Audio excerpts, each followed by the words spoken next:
Darren Snell here, and welcome back to High Intensity Business, your one-stop shop for elevating your hit business and fueling your passion for high intensity training. Please subscribe on your favorite podcast app and on YouTube as well. It really helps the podcast grow and help more people ultimately. Get more clients for your high intensity training business when you download our free anti-aging and strength training sales presentation. You can use this presentation for your next speaking engagement or client seminar to convert more leads and retain more clients. You can download that now over at highintensitybusiness.com/free. That's FREE. You'll also get access to all of our free hit business resources, including short PDFs on how to attract great personal trainers, 10 tips to get more clients, and much, much more. Download now over at highintensitybusiness.com/free. That's FREE. Today is episode 413 with John Allen. John Allen started strength training at the age of 11 and went on to win local lifting competitions. Over a career spanning 45 years, he's worked with diverse clients, including cardiac patients and GP referrals. He's also spent considerable time in cardiac rehabilitation and operates his own private fitness facility. John is certified by the YMCA and HIT Uni with a diploma in diet and nutrition from Oxford College and a member of BACPR. John, great to have you on the podcast. Really appreciate you making the time. Thank you for having me. You are very welcome. So, John and I, just for a little bit of build up on this podcast, John and I were speaking. When were we speaking? A month and a half ago, something like that. And we were chatting on Zoom. And firstly, I was amazed when he said he was going to turn 68 next month because he looks incredible. So again, more testimony to the power of strength training and the anti-aging power. And as we were talking, you were telling me obviously about your background, your career, your business, which I found really interesting because you've got what sounds like a really nice lifestyle, high intensity training operation from your home, or at least on your land, if that's correct. Yeah. And, you and I were then talking about how you talk to clients and how you deal with certain challenges and questions. And I thought, just the way you think about this, the way you address it is so simplistic and useful. And yeah, I'm excited to dig into this with you and learn more. So, John, just for, I guess, everyone's benefit, I'd love to learn more about your business. So give us a little profile. Tell us about your business, what it is that you do. Well, I mean, originally I did traditional strength training for years, obviously. And I think it was, some years ago, about 8 years ago, maybe 9 or something, I came across Doug McGuff, and I just happened to be reading Body by Science book. And at the same time, I would, I think I mentioned to you before, I used to make a living as a vocalist. And my singing partner used to keep saying, "You built this gym. When are you going to train me?" And I said, "Well, I don't really want to do training as in personal training like they generally do because, you got to keep changing everything every 5 minutes." And it wasn't for me. I wanted something the concrete, I could use concrete.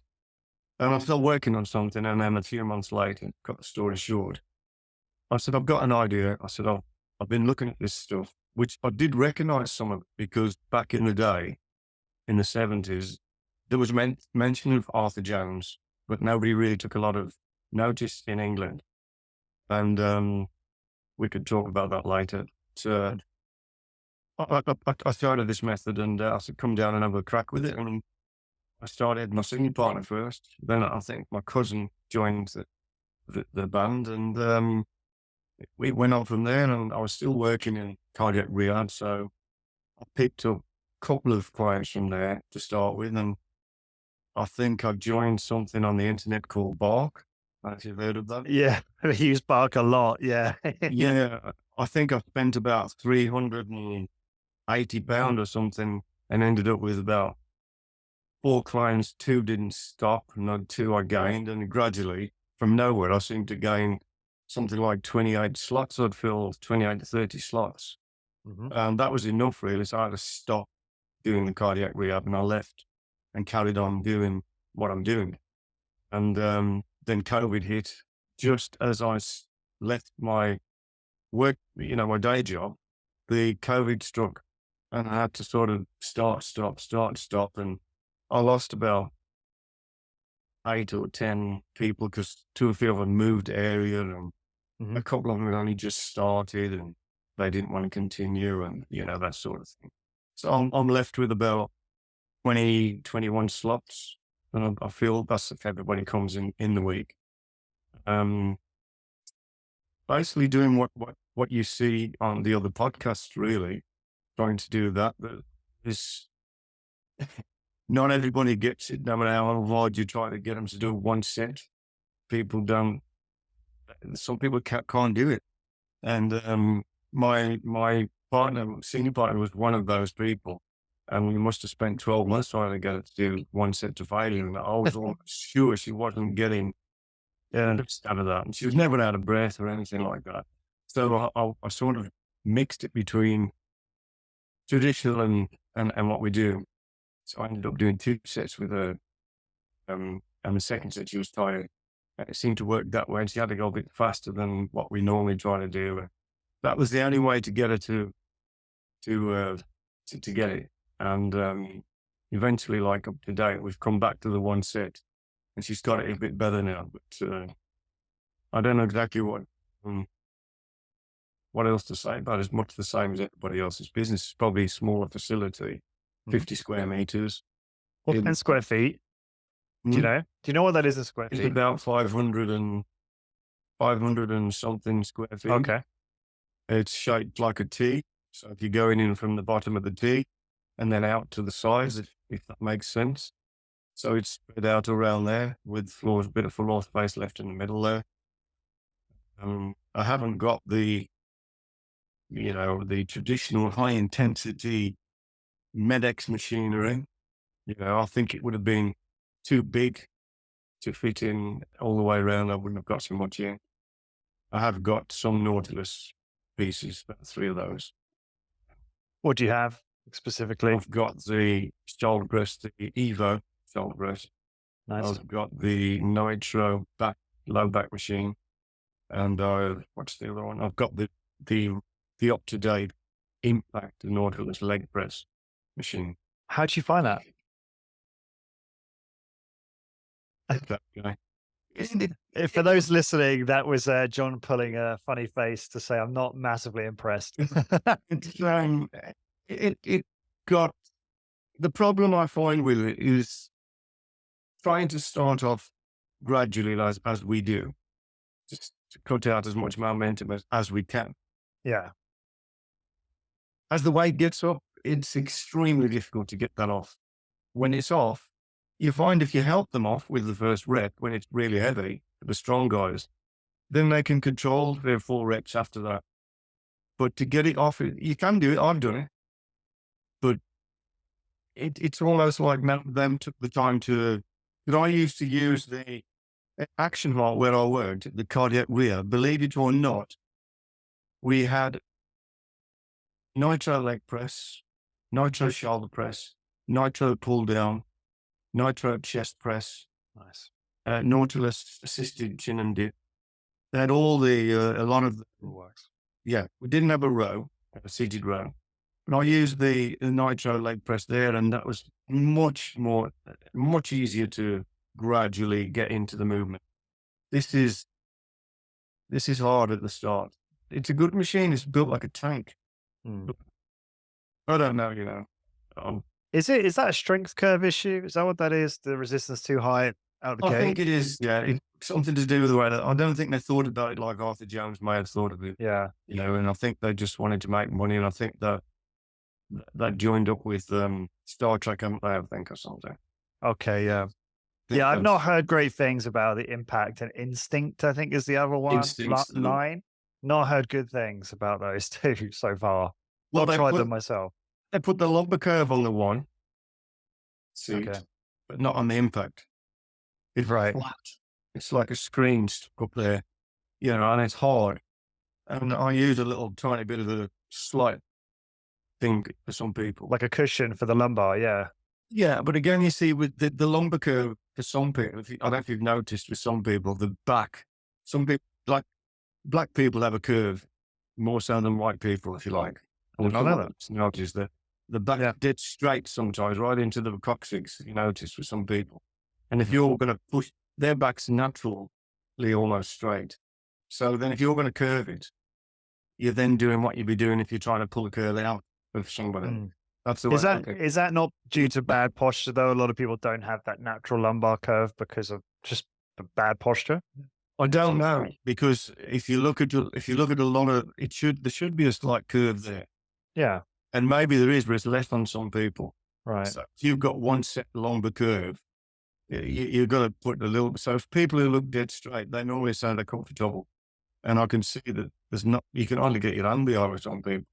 So basically, you put a cushion behind it, and they're bending over backwards. If you get like elderly people, if they had already curving, and you start trying to make them sit up straight and put the head back, and they can't, they're Yeah. on the floor and their head's that far off the floor.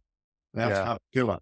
So sometimes with elderly people, I wouldn't move them around too much. If they're comfortable and they start hurting them, then I leave it as flat. You get some people who want the curve, and it's obvious that they need something in there. But Okay.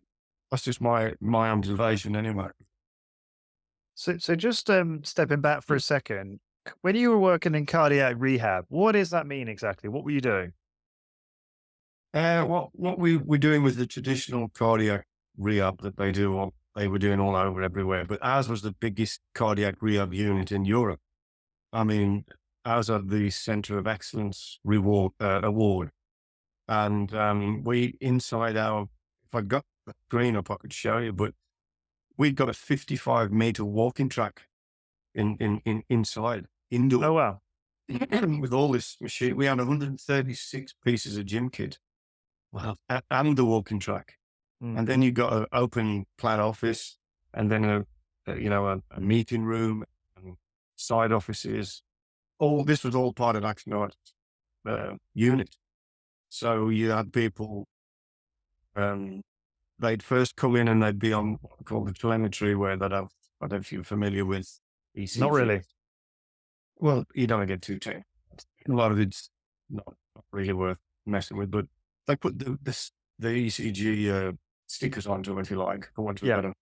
And they're monitored for the first 3 sessions, doing, they'll have a walk around, and they'll be doing bike as a warm up, and then they'll do 3 minutes on a treadmill, 3 minutes on a rowing machine, 3 minutes on an arm ergometer, and then they'll monitor how they responded, because they'll have been sent from a cardiologist to Action Art, which is in the hospital where we are.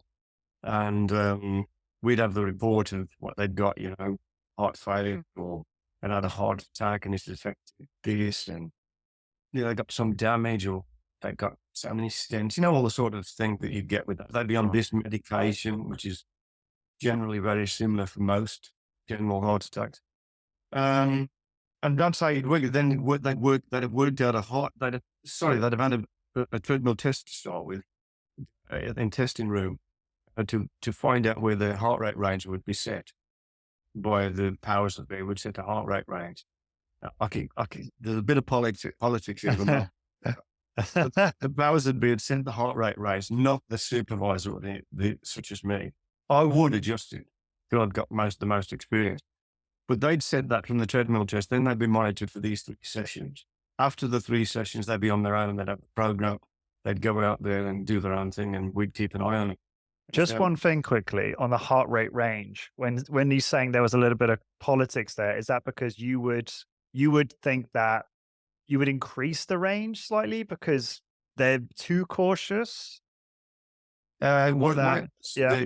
they do a treadmill test.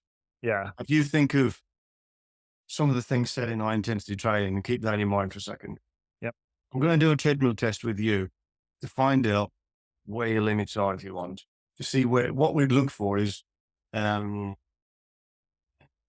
ST changes on the ECG, to suggest that you're getting some kind of occlusion or ischemic response to the blood flow, because you're increasing your intensity, the treadmill's getting quicker, we're moving the gradient up. Oh, he's getting some kind of changes here. It looks like he's going to be struggling. So we cut it there and say, right, your heart rate range got to, we'll call it 140.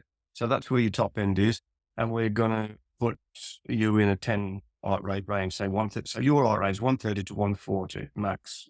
We don't want you going over that. A couple of beats, but we don't want you going to 160. Hmm. My problem with that was you've done it on the treadmill. Now they're going to come in and do step ups and rowing, and maybe some people are a bit good jogging on the spot to start off with. And you're going to use the same heart rate range when really I should have, or one of us should have taken them round, or should have been in on that treadmill test. Taking them round, you can see, you get a better idea. We should have set the heart rate range really, because a lot of times they set it, like you were going to say then, a little bit too low, Okay. and it ends up having to go up. Then I have to go back and say, well, that's too easy for him. I can tell that from his response on the rowing machine or whatever. So it ended up being moved a little bit. But they were very careful. They wouldn't do anything. They wouldn't weight train people until 12 months had gone by. And stuff like, Wow. it's very Yeah. strict. They're behind the times still. So, in my opinion, Yeah. and it was, without getting into too much of that for the listener, but that's all I'm saying. I'm not saying it was the role with Axonite in the sense that it was a fantastic facility and it's done a lot of great things for a lot of people. Yeah. A lot of people have socialized there and go there, and it's been fantastic. But I didn't think they moved with the times quick enough for me. Sure. So that's why I eventually, after a long time, decided that's enough.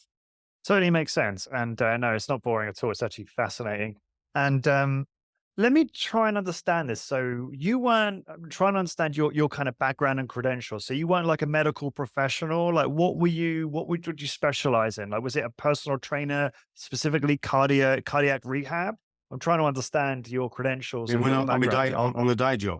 Yeah, when you were doing that. Yeah. Well, when I was doing that, I was hired to do cardiac rehab. So I've Yeah. been and got been to get the BACPR, I see. BACR back in 2000, I think. I was one of about 400 people in the country that got it at the time. And it was And what like, is that? What is it again? Just for everyone's benefit. it's a course that you go on. You learn all about the heart and how they want you to implement this rehab. Um, I think it took 6 months. You had to travel to Hull. I had to go 150 Okay. miles and stay overnight, all this sort of stuff. But when I got to Action Heart, they weren't that bothered about whether you got the BACPR or not, really. They said that you learned enough there, but you didn't really, unless you did your own learning. There was two groups of people. It was a strange situation, and I wouldn't want to go into that too much. That's okay. No, that's fine. So what is so no, I just had a look at the website there, and so is that quite like equivalent to like a degree or like a diploma or like an accreditation that you achieve through that process? I suppose it's They too said short that for. they said the BACR was equivalent to a degree. They Okay, said it wasn't a degree. right. The depth of it was degree level, they Got it. reckoned.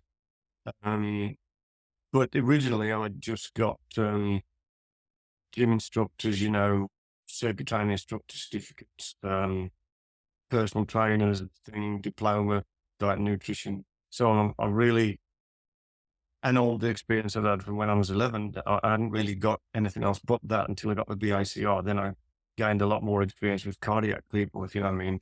It's watching cardiac people and looking for symptoms, and you have to do a CPR every single year that you were there to make sure you could. I mean, I've got a defib in my place because I've got 3 or 4 heart patients that come from Axonite that come to me now. Right. Because we established with it was the safest form of training. And after looking at it myself and thinking about what I'd learned from them and what they did and how they did it, I believe it is. Yeah, I believe it is. Because I've never seen anybody collapse or fall over in Action Hard or in Rio from weight training. I've not seen it, but I have seen people fall over and have a heart attack and have an event from rowing and seen them fall off bikes, just fall off, boom, that's it, and you're on them. You know what I mean?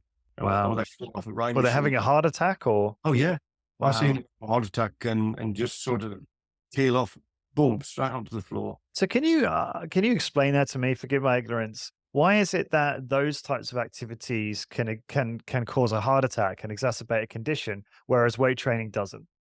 Well, the only thing I can explain there is from my own experience, I've seen it.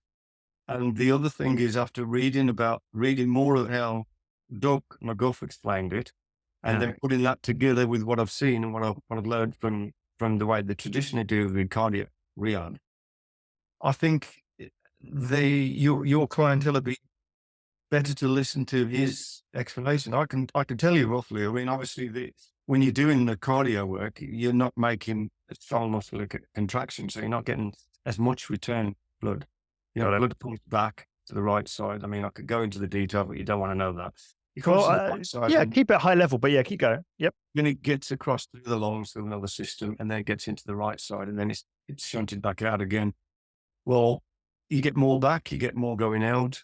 There's more there to pull out, and there's more left behind to go around the coronary arteries, right? So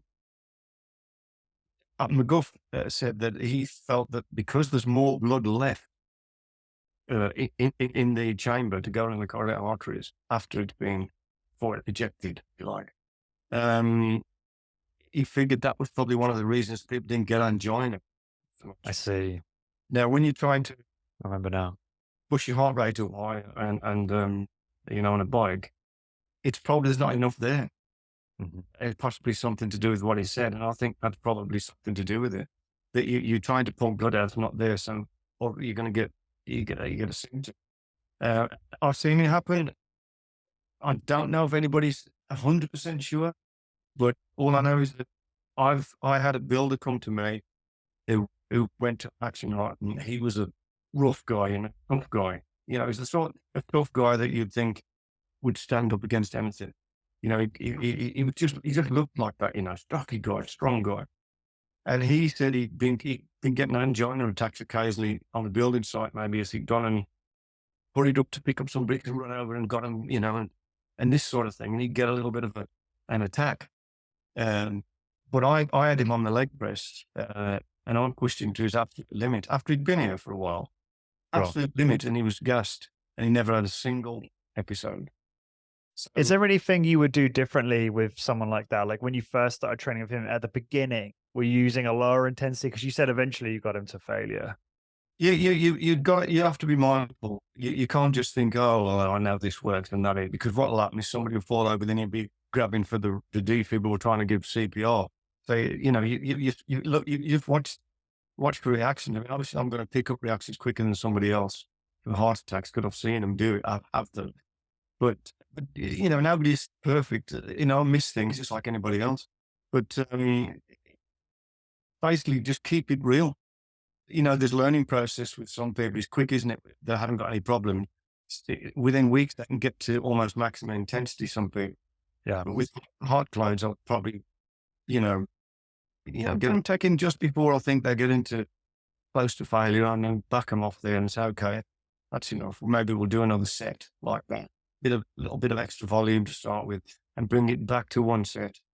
Possibly, that's what I would do. Just be mindful of it and keep an eye on it. And if you want to check heart rates, I mean, Action Heart they were checking blood pressure and heart rates all the time, and it's not necessary to do it all the time unless somebody's got a problem.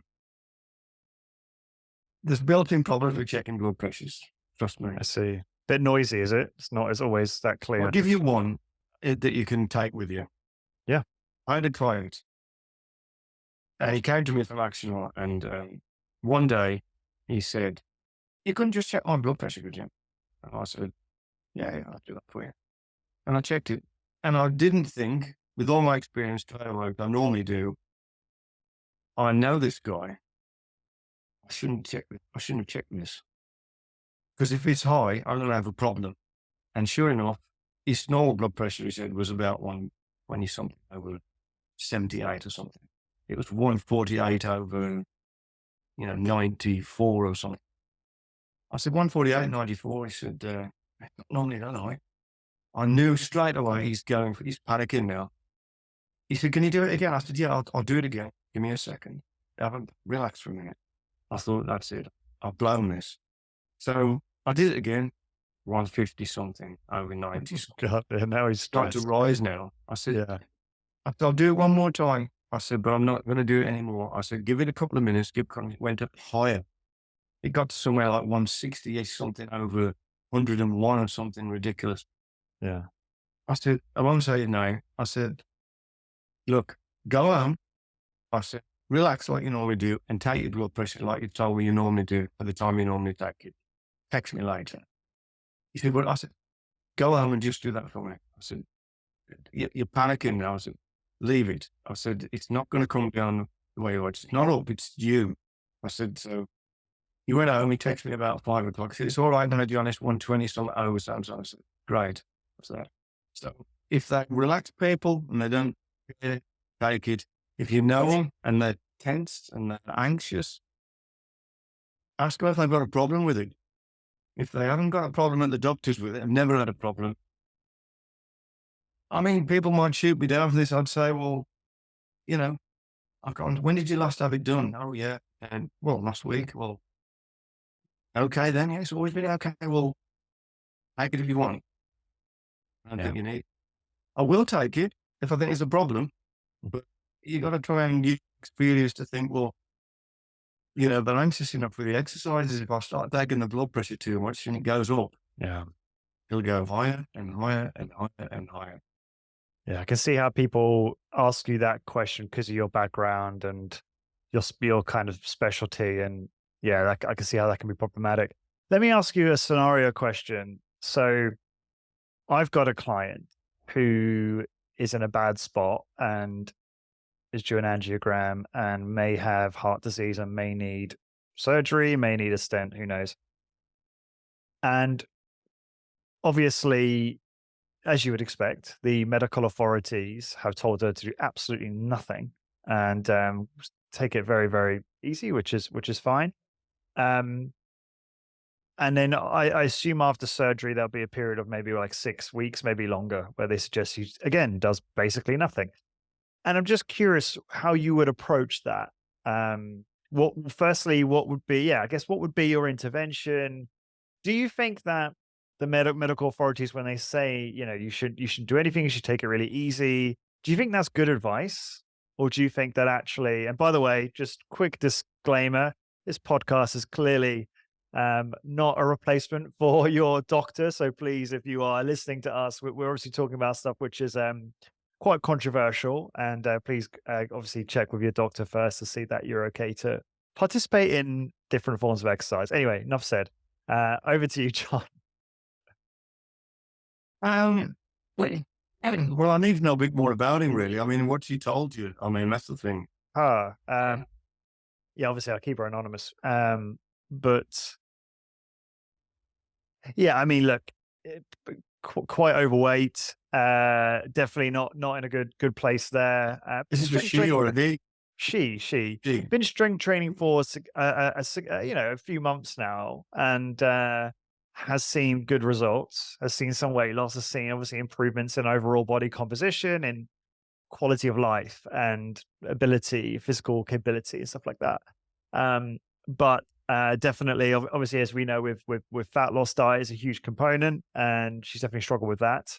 Um, in her 50s. So, does that give you enough info? What's the angina thing? What have they been saying about that? That's what I'm thinking about. What they said about? I can't really say any more, partly because I don't know, partly because I'm not sure if I'm 100% comfortable. But I guess the question I'm trying to ask, John, is let's speak more generally. If someone has some kind of heart condition, and maybe there is nuance to this, as you're kind of, it's why you're asking me these questions, and the medical authorities, cardiologists, whoever says, oh, you should take it easy. You shouldn't do any type of sort of strength training, even at like a low intensity. Well, not I think when they think of strength training, they don't realize that actually there is ways we can modify it in that way. Anyway, um, what do you make of that? Like, do you think that's bad advice from the medical authorities in most cases or not? I think where it probably comes from is that they don't understand it themselves. A lot of them Yeah, don't understand resistance training and this, especially this type of resistance training. And yeah, this is small on the market, isn't it? So, you know, you go to them and say, well, she's been weight training or something, and straight away, if they're the sort of people that are not into weight training, you've lost straight away, because if you then bring up hits, they think, oh, high intensity. Oh, they take that literally. I mean, Yeah, they I don't. don't even use those words. I never say high intensity training. I always say strength training, but go ahead. Well, Yeah. they think of the Valsalva maneuvers and all that, and that is a bad thing. Yeah. So unfortunately, if they've told you that the consultants told them to do nothing, you're probably best to do nothing until they've had the test. Sure. Because if you do something and she has an attack and it proves a bad one, they might come to you and say, "Well, you weren't supposed to do anything. It looks like you've advised her to do something." And so Yes. I'd want to see the documents and stuff, and what they've said and what the condition is. You got to be a little bit careful there. But You the don't. takeaway I'm kind of hearing here, John, is obviously a lot of our listeners and colleagues don't have your expertise in this, right? So they wouldn't looking at documentation wouldn't make a difference for a lot of us. So what I'm hearing from you is best to probably follow the party line, do what the consultant suggests, and then obviously gently resume strength training. Wait till you can get a letter from them, from the GP Sure. or to say you can now continue with your exercise. Yeah. And even if they've put, you know, um, say something along the lines of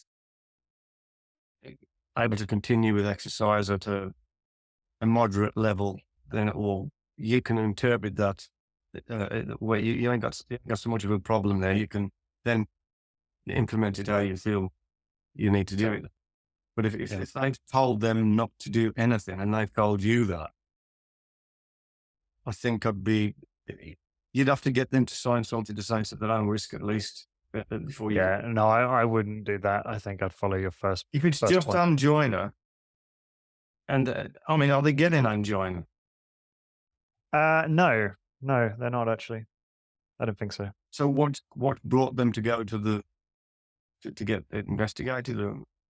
John, I probably wouldn't reveal any more. Just, I don't know, maybe it would matter. But I It's a just, fictitious person, isn't it? Really, we're talking about. no, it's a real person. Yeah, no, it's a real person, but really, it could be anybody. So Yeah. it's not going to know. Yeah. I guess so. Yeah, I'm not sure how useful it is to keep going on this track. But Yeah. yeah, I mean, yeah, I'll say one more thing. So she passed out um in the garden randomly, and it was kind of the first main event she'd experienced that was related to this. So I mean, this thing, it's not even been completely confirmed this is a heart condition. I mean, perhaps it is, but there might be other factors in play as well. From what you said there, it sounds like she's got some sort of ischemic heart disease going on, or Yeah, really. right. So she's likely to get angina, is what they're thinking, possibly that. It's doubtful that what you were doing with her would bring it on, but you can't prove that to anybody without taking the risk to try it. And I probably wouldn't try it if they've told her not to. Well, it's funny because obviously we've been training her for months and there's been no symptoms.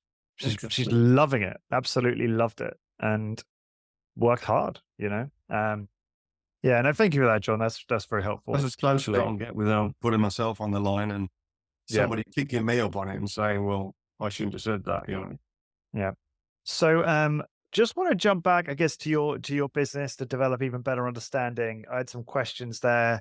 Fascinating what you said about getting started with Bark.com. So, what year would that have been when you were using Bark? I mean,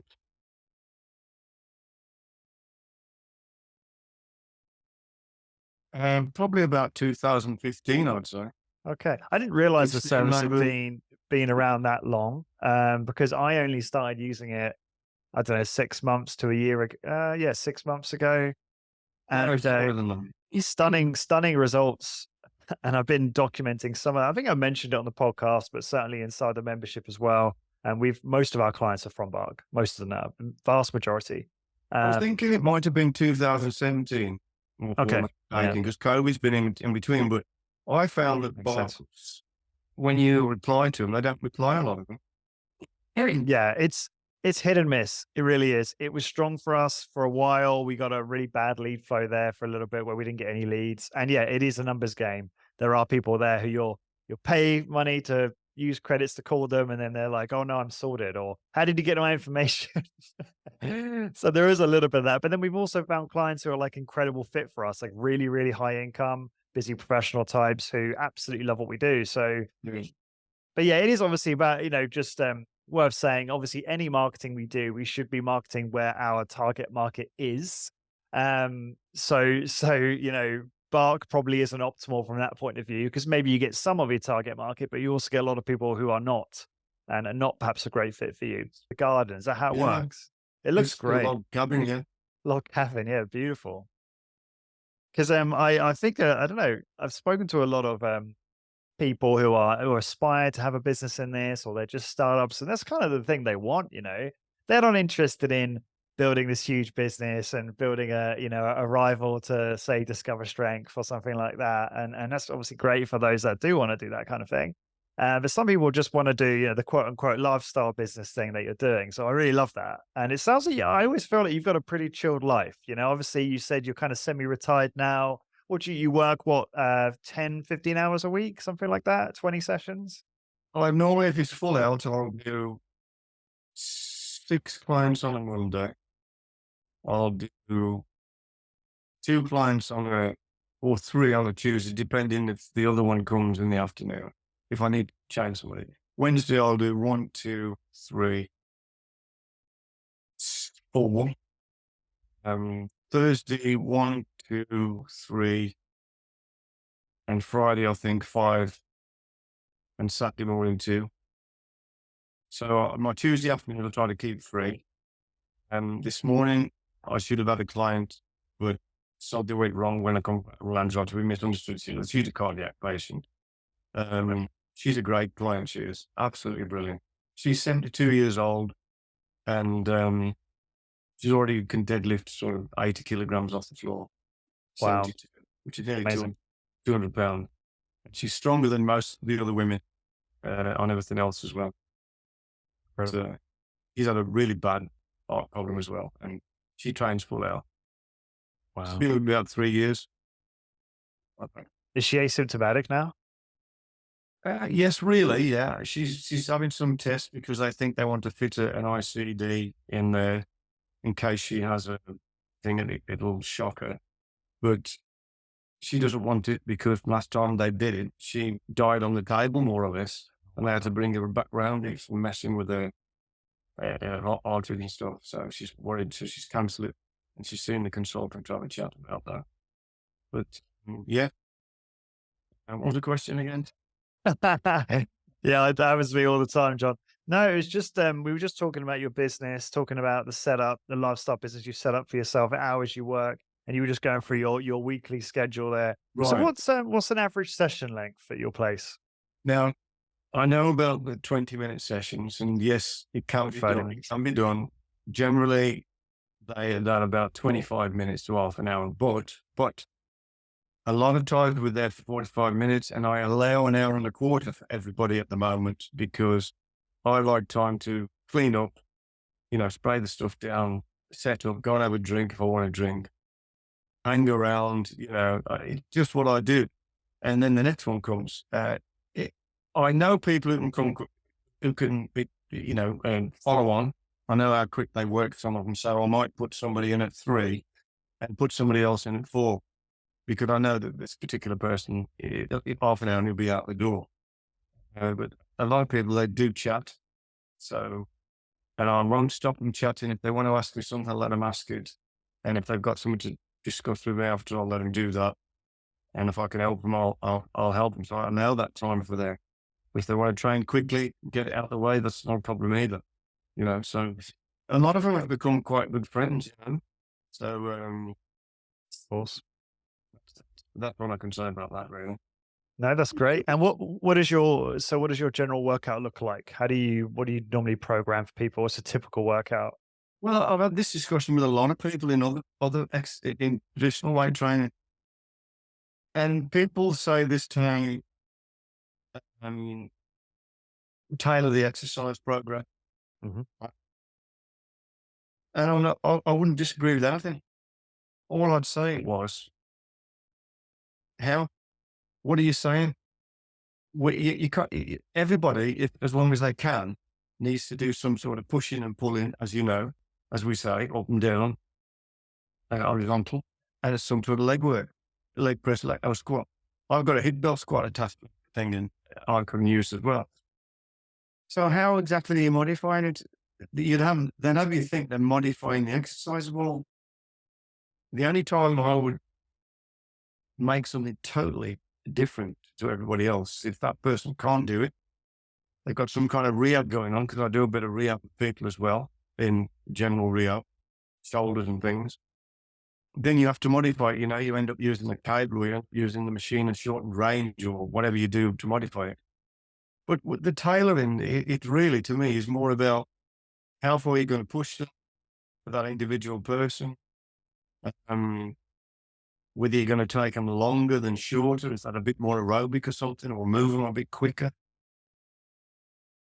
What's tailoring about giving people 5 basic exercises?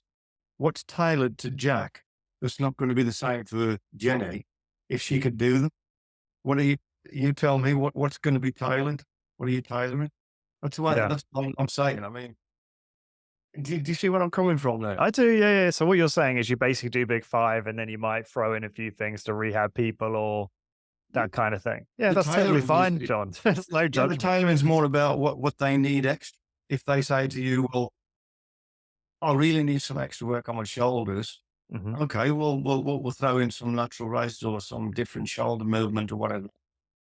But generally, people are going to do very, very similar movements, aren't they? Let's be Yeah, honest. Very, very absolutely. similar.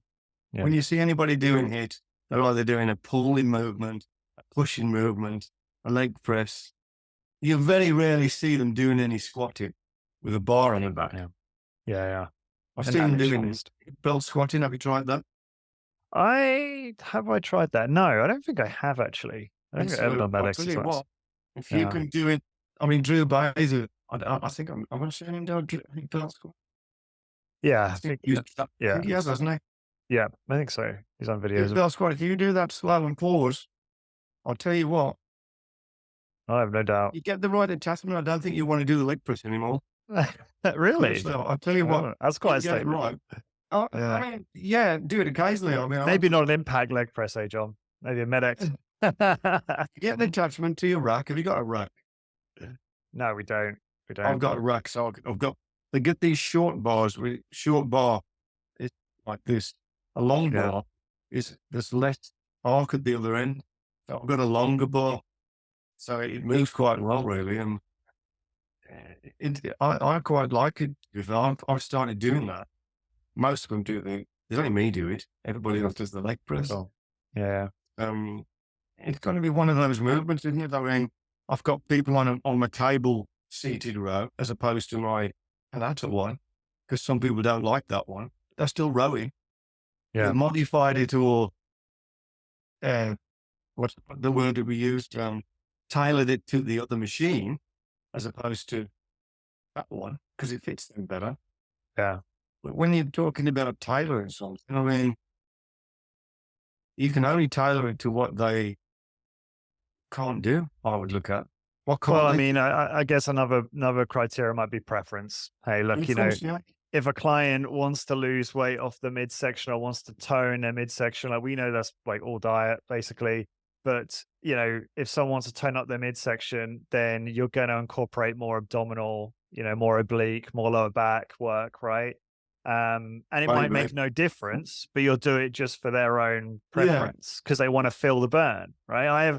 This is where there's a bit of a disconnect in HIIT between certain groups, right? Some groups look at HIIT like, just almost like a utilitarian lens, yeah, right? Whereas I don't look at it like that. I'm all about being efficacious, but I'm also all about making the workout enjoyable, dare I say. I do think if people start dreading their workouts, they don't stick to it. And I think a yeah, lot of the people who are, utilitarian, if that is the right word, who just look at it from a utility perspective, they probably haven't built successful studios and retained clients over the long term. Simple as that, because yeah, they don't yeah, understand how you have to actually, design a workout that a client is going to prefer certain exercise over others and enjoy certain types of exercises, right? It's like those that stick to the same routines, exactly the same routine, I should say, for the long term do tend to churn clients out of boredom, you know? Yeah, It's another issue. it's difficult to change exercises to find other exercises that you can do as safe as the standard pull in push it. When you start getting with this, you know, some of the other exercise that you do traditionally. I mean, one lady who comes doesn't like anything like a, you know, if you try to do a skull crusher with dumbbells down the side, she hates anything like that. She wants to be on a machine where she's fixed in Yeah. and she just pushes. Um, so Perhaps there's exceptions, right? There's probably lots of people who are very happy to do big five forever. I mean, there's people in yeah, HIIT who are like that, right? yeah, So, so that I think there's exceptions, and especially like you say, people who is maybe not stuck in their ways, maybe a bit of that, but also have a lot of contraindications. You know, yes. maybe they just can't do a lot, right? Therefore, they are limited to certain movements as So well. it's really the tailoring is really down the way I did is what you can't do and what you prefer to do. And basically what you don't want to do because you don't like it, sort of thing, like you said. I Yeah, agree. yeah. But I mean, the other way is I had a girl come to me through her grant who did the gym herself, but she was interested in deadlifting, and she said, "Why don't you come and see John and let him teach you how to do it properly?" And so basically, she comes for that and the other stuff. Basically, wanted to deadlift, so I went through that with her, and we've got a deadlifting. She's doing quite well, but and there's a couple of others. I got a rugby player girl who comes who deadlifts because that's what they do at the rugby, you know. Sure. So I'll accommodate the traditional lifts if they want to do that, like standard bench press. If somebody wants to do that, I do that with them as well. But there's lots of ways of doing that. Just one way of doing it. Yeah. What you do it for, really? Yep, love it. John, can you believe it? We've basically done just under an hour. I will. We're at the finish line, and I've really enjoyed this, especially learning about all the stuff related to obviously cardiovascular system, the heart health. I think there's a lot more we could talk about on that, and I think that's really useful for the listeners to hear more about that because I don't think it's something we've discussed much on this podcast, to be honest. Well, Um, John, what's the best place we would find out more about you? Is it strengthforhealth.co.uk? Is that right? Yep. yeah, www.strengthofhealth.co.uk and just email me. There's a link there to an email. Just email me. I Great. mean, I And it's strength for the number 4 health.co.uk. Now, look, guys, John is very busy. So if you're interested in personal training, he might not be able to help you. That will probably just drive you more business, John, because now you sound really exclusive. So there you go. that's well, bubbled enough. So You're great. And where are you based again? Exactly in the UK? Whereabouts? I'm in the Midlands in a little village called Brockmore. And where is that? That's between Briley Hill, Dudley, and Worsley. It's sort Okay, of Rock. Can you tell me other locations so I might actually know? My geography is so shocking. well, Rockmore, if I should you probably Google hit it. Birmingham, Okay, so near Birmingham. you're about 8 miles, 8 to 9 miles from Birmingham, going Okay, got it. towards. I don't know where you'd say really if you don't know. It's a DY5. Yeah. You get on Google Map, Google Earth, you'll find it. Oh yeah, I'm sure I will. But yeah, DY5. don't usually go above London when I'm in the UK. So that's why I'm so ignorant about the Midlands and the North. But thank you for clarifying that. So we'll get that all in the show notes, people that are interested in contacting you. And again, thanks for joining me today, John. Really enjoyed it. And to everyone listening, please subscribe again on your favorite podcast app and on YouTube. It really helps the podcast grow and certainly helps more people become aware of some of the things we're talking about and become aware of high intensity training. And again, get more clients for your high intensity training business when you download our free anti-aging and strength training sales presentation. You can use this presentation for your next speaking engagement, John, right? Or client seminar to convert more leads and retain more clients. Download now over at highintensitybusiness.com/free. That's FREE, not the number free. John, thanks again. Really appreciate you. And hopefully we can do another one at some point soon. And everyone listening, to find the blog post for this episode, please go to highintensitybusiness.com. and search episode 413. And until next time, thank you very much for listening.